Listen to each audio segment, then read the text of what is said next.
Hi, my name is Nikki Fifth and this is T-Bone and Wanda. You might be wondering why a few kids want to talk politics.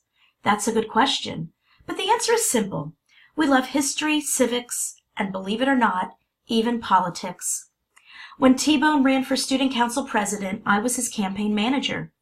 And the person he ran against? You guessed it, Wanda. Yup, my best friend and some girl who once drove me crazy ran against each other. And how did that election turn out, you ask? Let's just say it didn't end the way I imagined it would. I thought T-Bone would win in a landslide, but it was close. It was so close that the winner decided to share the presidency with the runner-up. I know. You're still wondering who won. Add that to the list of life's great mysteries. Personally, I think my best friend T-Bone, who's had a major crush on Wanda since the day she first insulted him, won the election. My evidence? Well, every time I asked him if he won, he talked about how great her hair smelled. Not the best proof in the world, I know, but definitely suspicious. So, you're looking to train your government. That's awesome. It's a good idea, even though some people say it would be easier to teach an elephant to balance on a ball. Wait, stop. Do not put the book down. Think about it. A lot of things in life are hard. Solving a Rubik's Cube blindfolded? Hard. Hiking the Appalachian Trail? Very hard. Walking on a tightrope? Nearly impossible. And walking on a tightrope while solving a Rubik's Cube blindfolded? Don't even get me started. That's okay. Don't be afraid of difficult. Don't run away when something's hard. Face challenges head on. Try to understand them. And then, drum roll please, just come up with a strategy. Yup, it's that easy. Face it, understand it, and then plan your strategy. And don't worry, because this book will show you step by step how to train your government. And spoiler alert, it's not as nearly as complicated as you might think. Chapter 1. Figure out what a government actually is. Sure, we've all heard the word government. In fact, we hear it all the time. It's in the news every single day. Your family probably complains about it. Your neighbors complain about it. If your pets could, they'd probably complain about it too. But what is this thing called government, and why do people always sound so mad at it? The first definition in the dictionary says, government is the act of governing. Not very helpful using the word in the definition. Let's try a different definition right out of kidsbritannica.com. Any group of people living together in a country, state, city, or local community has to live by certain rules. The system of rules and the people who make and administer them are known as a government. That's more like it.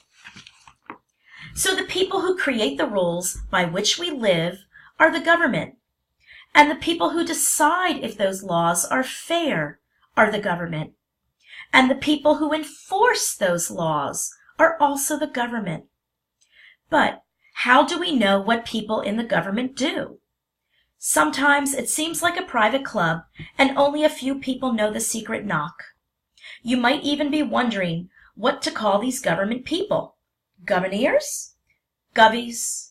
Governmenters? Don't worry.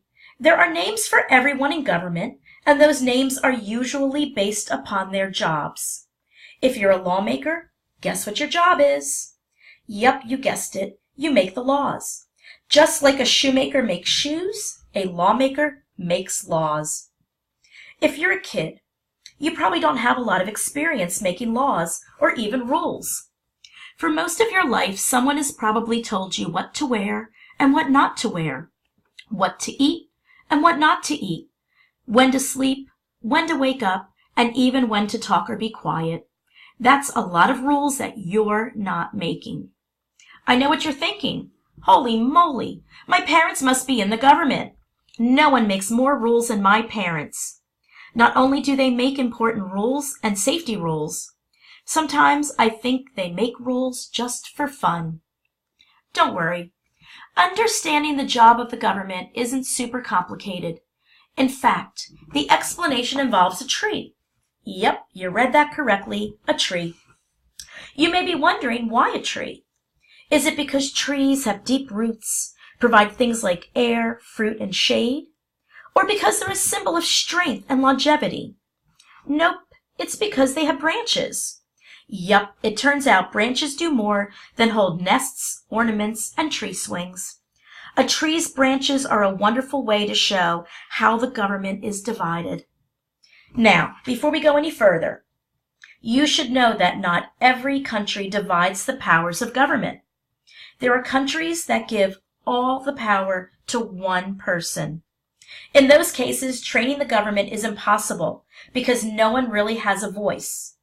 Dozens of countries are ruled by dictators, and their citizens cannot enjoy the many freedoms our Constitution guarantees our citizens.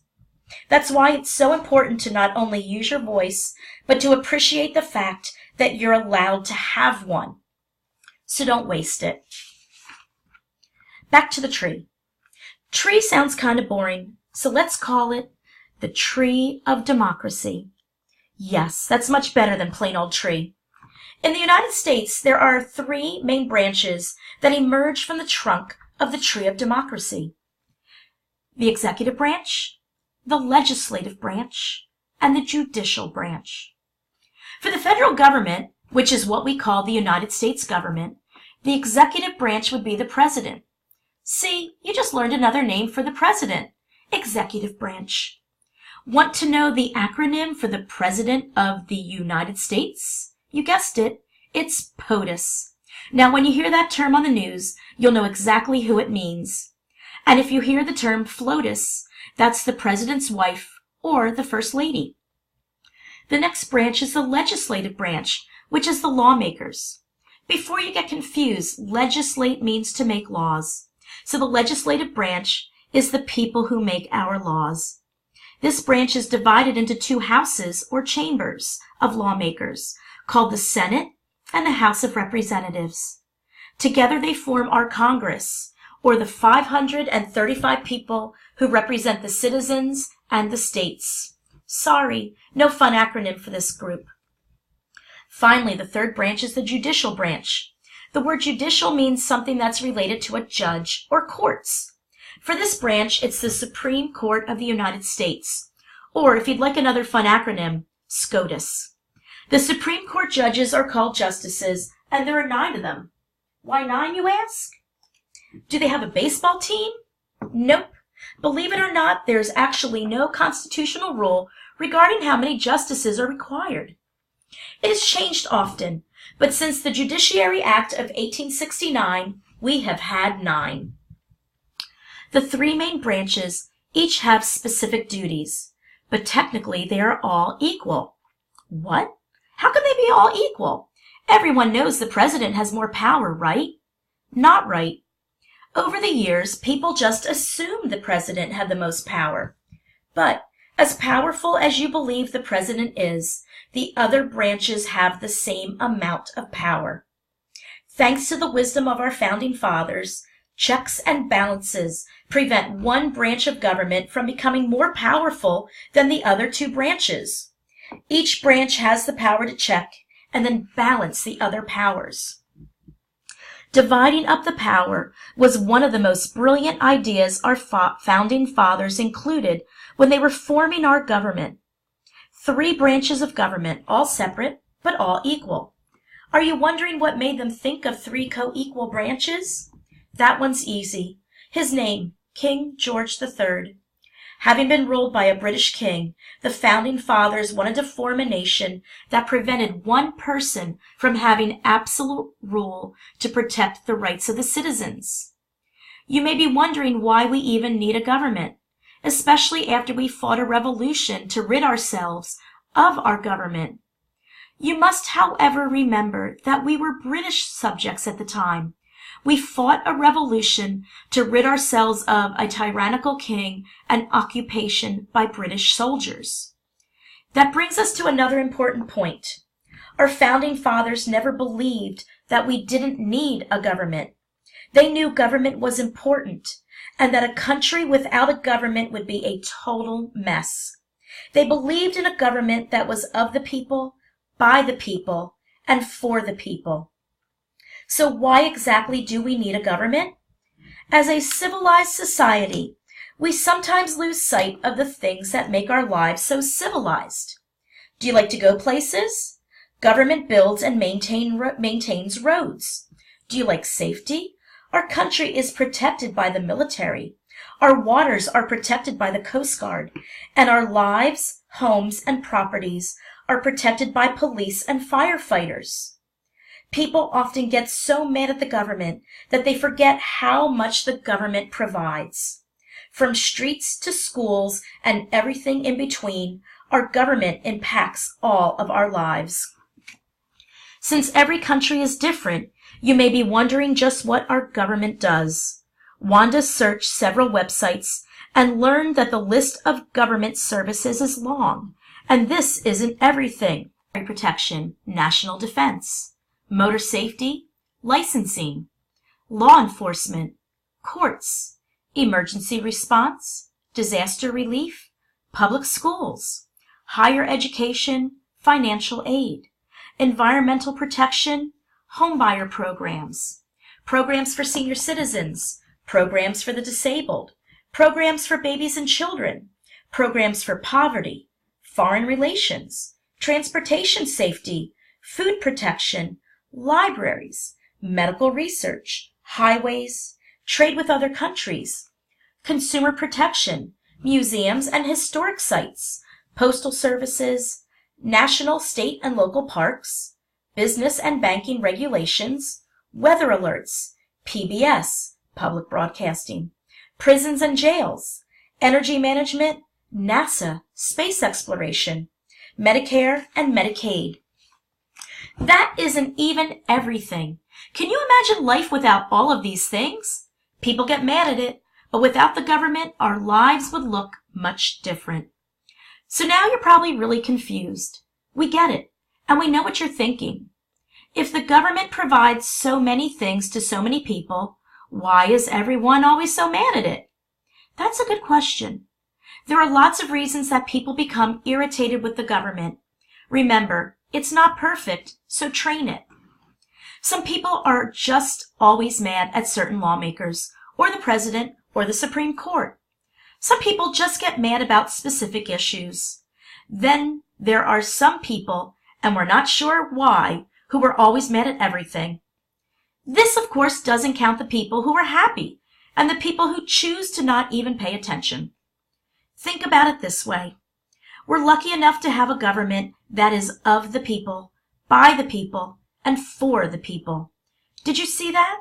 The word people pops up 3 times. That's right, people. The government isn't just the people we elect and appoint. The government is the people, and that's all of us. We the people are called constituents, and our role is even more important than the people we elect and the people they appoint. If we collectively fail to do our jobs, how can we expect the people we elect to do theirs? The next time you hear someone complaining, ask them how often they communicate with their elected officials. Calls, letters, meetings. Find out if they always pay attention or if they only show up when an issue affects them. Tip from T-Bone. No one expects you to love every decision the government makes. In fact, that's what makes our democracy so special. You don't have to love it. And in America, you don't even have to pretend to love it.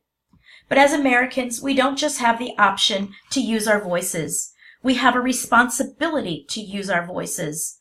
That's because we are part of the government. In fact, we are the most important part of the government. Think about it. We have almost 330 million citizens. In the federal government, there are only 545 individuals who make and enforce the laws we all live by. Unless they are the absolute quietest people in the world, nearly 330 million voices should be louder than a mere 545 people. If you're thinking of running for office, check out the salaries of these elected officials. Salaries of government officials as of 2017. President of the United States, $400,000. Vice President, $230,700. Speaker of the House, $223,500. House Majority Minority Leader, $193,400. Senate members, $174,000. House of Representative members, $174,000. Chief Justice of the Supreme Court, $258,100. Associate Justices of the Supreme Court, $246,800. To put these numbers in perspective, according to the Bureau of Labor Statistics, the median wage for workers in the United States in the fourth quarter of 2016 was $849 per week, or $44,148 per year for a 40-hour work week. Chapter 2. Count your governments. Count our governments? Hold on. More than one government? What? How can that be?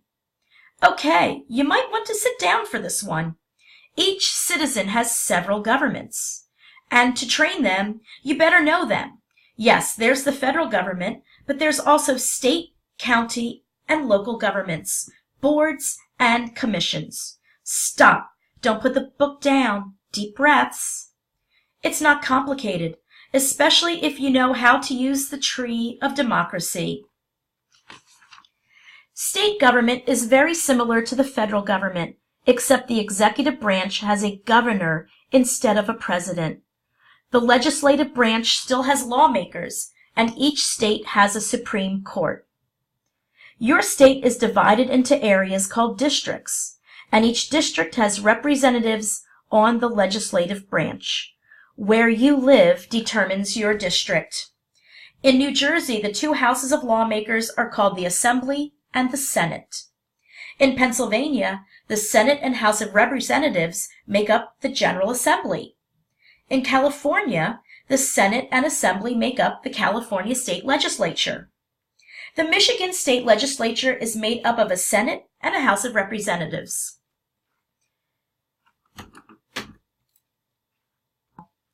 Except for Nebraska, every state legislature is called bicameral. That simply means that they have two houses or chambers of lawmakers, an upper house and a lower house. In Nebraska, it's what they call unicameral. That means there's only one house. In Nebraska, that one house is the Senate. You're probably asking yourself, if we're all part of one country, why does every state have a different form of state government? That's easy. Refer to King George III. Remember, he's the reason we wanted a democracy and freedoms. Even though the original 13 colonies wanted to become a united country, they weren't interested in handing over all of their powers to a federal government or each other. They also had major concerns. Northern states wanted to make sure southern states didn't boss them around, and southern states wanted to make sure northern states didn't boss them around. The southern states were larger, but the northern states had more people. As a result, the states' rights issue was born. You would think in over 200 years, this issue would be completely and finally settled. And for the most part, it is. But even now, there are conflicts between the rights of the federal government and the state governments. From the very beginning, states were concerned about their level of representation. It was very hard to come up with one formula that fairly represented everyone. Of course, larger states with high populations preferred the number of representatives each state received to be based upon population. In that scenario, states with the most people would get the most votes and ultimately have the most control. As you can imagine, smaller states and those with less people preferred that each state have the same amount of representatives to keep things even.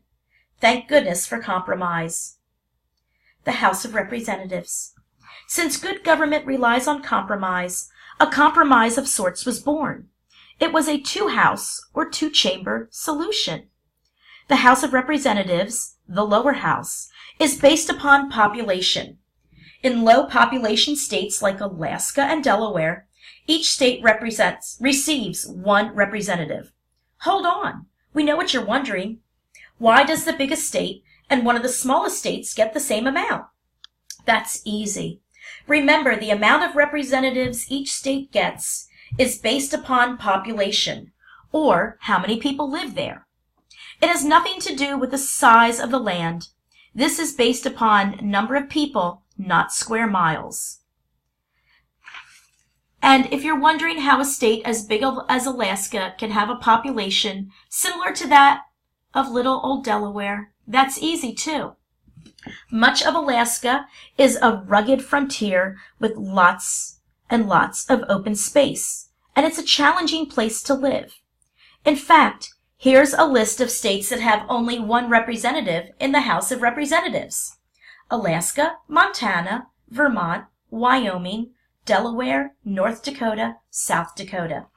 Of course, some states have much higher numbers. California, 53, Texas, 36, Illinois, 18, Michigan, 14, Ohio, 16, New Jersey, 12, Florida, 27, New York, 27, Pennsylvania, 18, North Carolina, 13, Georgia, 14, Virginia, 11.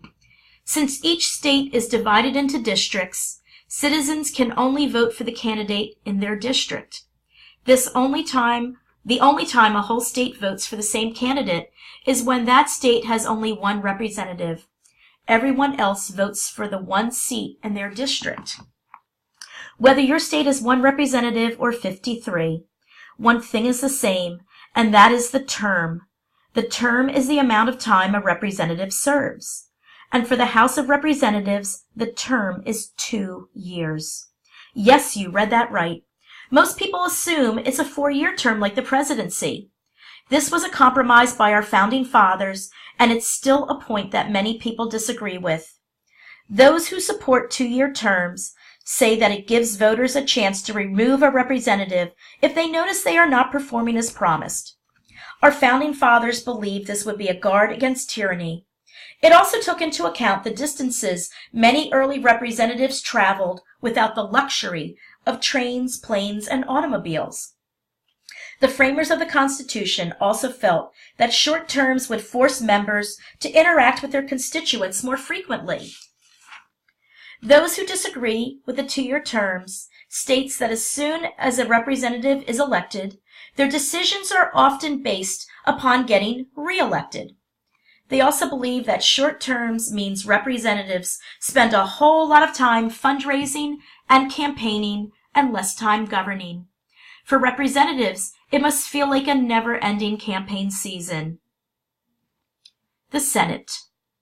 The upper house of the federal legislative branch is called the Senate. Unlike the House of Representatives, every state has 2 senators. Yep, that's it. No fooling around with this one. You get 2, and you get 2, and you get... I think you see where we're going with this. Now, number of representatives isn't the only difference. Another difference from the House is the length of the term. While the House serves 2 years, and the President and Vice President serve 4 years, the term for a United States Senator is a whole whopping 6 years. And to avoid turmoil, every 2 years, 1/3 of the Senate is up for election.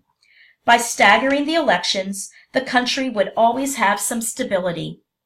Now that you know about the 2 chambers of the legislative branch, you're probably asking yourself the following question.